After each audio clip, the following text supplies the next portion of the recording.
So I figured out I'm not going to be able to retire. Oh no, I'm not. We're not going to get into it, but yeah, I'm going to be broke. So I was talking with my counselor when I had my counselor, which was November timeframe. So like I was in counseling from May or June to October with this. Oh my God, I loved her. She's out of Cincinnati. So if you're in Ohio and you want a good therapist, and I mean a good one, I have somebody. And she sat there at nearly the end of our professional time together, and she's like,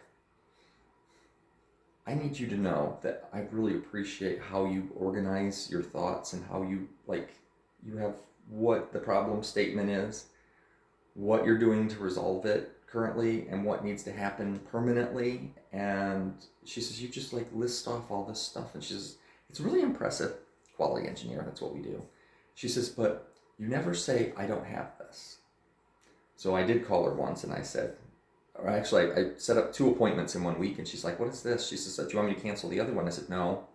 When we talk, you'll understand." And she goes, "Okay, should we talk sooner?" And I'm like, "No, I'm good." So we talked, and I said, "I have no idea how to handle this. I got a hold of a lawyer, and he's working on stuff. I have no control over it, so I've decided not to worry about it. But I literally have no idea how this is going to end." And she goes, "Wow, you're not trying to control this situation." I said, "I can't. I have nothing. I have no power in this." And she said, "Perfect." She says, "I'm sorry this happened to you. This was my car accident involving the roofied state. And never going anywhere near anybody like that again." But, so, hold on a second. So she's like, "I'm sorry this happened to you, but I am so glad that you can sit there and say, I have no idea what to do." I'm like, "Well, I'm glad that makes you happy." But she said, "This is when you can say, okay, I've given the power to protect me to someone else," which was my lawyer, "and I'm just going to be okay. I'm just going to be okay." And later on, we had a conversation where I was talking about somebody who like ghosted me, and she said, "Poor boo." She says, "How do you feel about that?" And I'm like, "I don't feel anything." I said, "They showed they were not my person. Like dramatically showed they were not my person. And I'm okay. That's all I needed.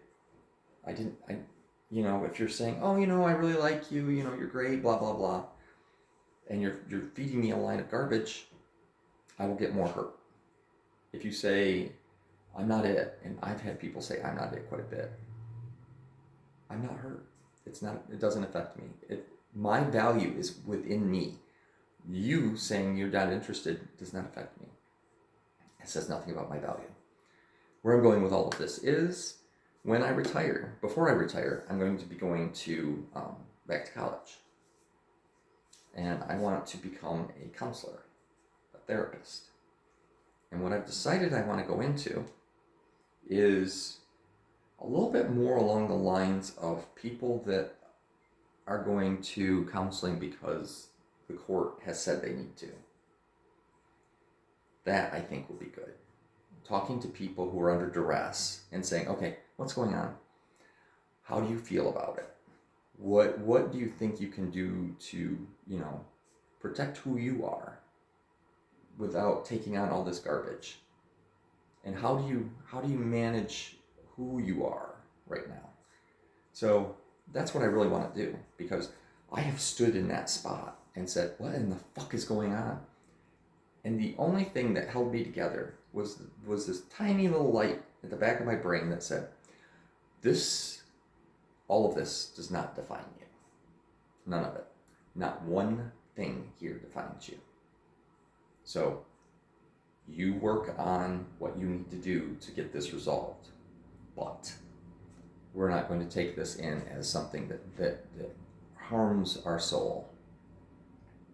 And that's what I want to do for other people.